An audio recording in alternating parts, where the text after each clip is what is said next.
I'll try and be brief because my pizza just arrived. Curiosity is, I found very recently, a dangerous thing. I don't know if there are particular commercials that you guys hate. At any time, there's always like 3 or 4 I really despise. At the moment, there's a couple from the Gerber company. You know, I thought Gerber made baby food, but apparently they sell life insurance and college plans for kids. And they say, and this is life insurance. Your kid you can get $10,000 if your kid dies before 18.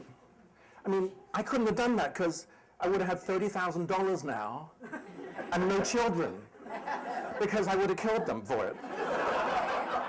But the one that really annoys me, and I don't mean to offend anyone here, is christianmingle.com. I just find that anything that's exclusionary or exclusive is offensive to me. I think we should all be trying to have a worldmingle.com rather than a christianmingle.com. And every time I see it, it really pisses me off. And so I did the only thing that I could do. I joined it in November. Now, I am Christian. I'm Catholic, and I'm married. I've been happily married for 25 years. We've actually been married 29, but 4 of them were just sort of so-so. And since the prescription, things have got a lot better, but that's a story for another night, okay? So I go onto the website, and you go and you put your details, your name, you have to upload a picture. So I upload a picture from 1995. So I'm looking pretty good in it.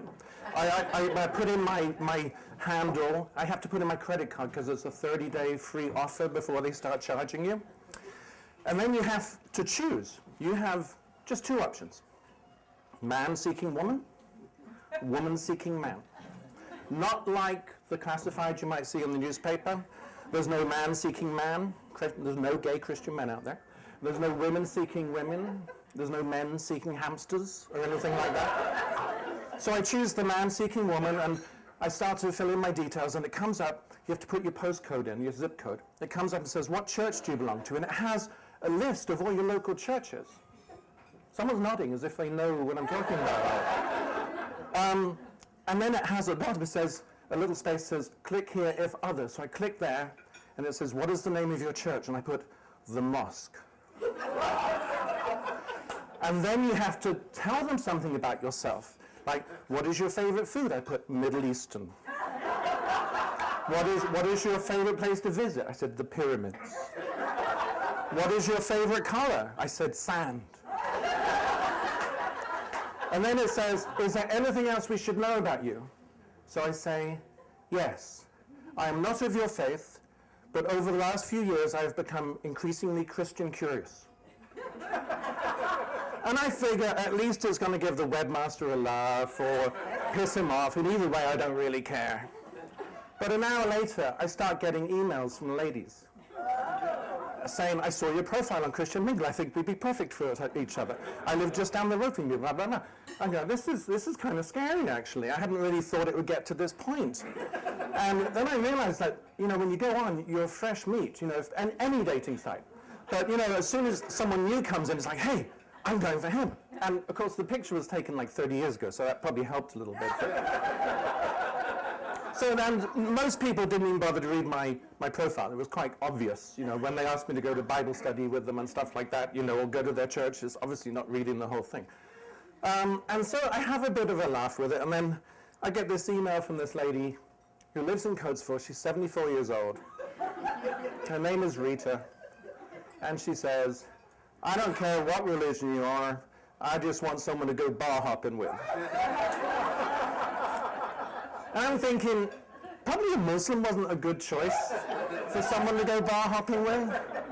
But anyway, I kind of feel for her, and I was almost tempted to reply, but then my wife is sitting in the corner over there, and we've been happily married 25 years. So I'm about to shut it down. I thought, you know, it was intended as a joke, it's gone far enough. And then I get an email from someone I know. And it's like, hey, Tim, I was surfing around christianmingle.com and I saw your profile there. I didn't realize you were a Muslim. I have a bit of a little white lie that I've told, and I'm thinking, you told a white lie. She said, I'm not actually single yet, but I expect to be soon. Maybe we could meet up for a drink. I see you all the time at Wegmans. And I know this person's name from my old employment, but I cannot think of what they look like. And I'm thinking, okay, I'm going to reply and say, I was just doing research for a book or something like that. Before I do that, I get the email from the webmaster. Your account is being shut down for suspicious activity. We will not respond to any emails from this address. And I'm screwed. I've now got this woman who goes to Wegmans. So I'm going to, instead of going to Wegmans, I now go to Walmart in Parksburg. It's like 25 miles further, but I figure she's not a Walmart person. And I've also got this lady who's out there, 74, who's cruising the bars in the Coatesville area, who has a picture of me, and one day is going to come up to me and say, hey, do you want to get together and do some falafel? And it's not a good thing. Thank you.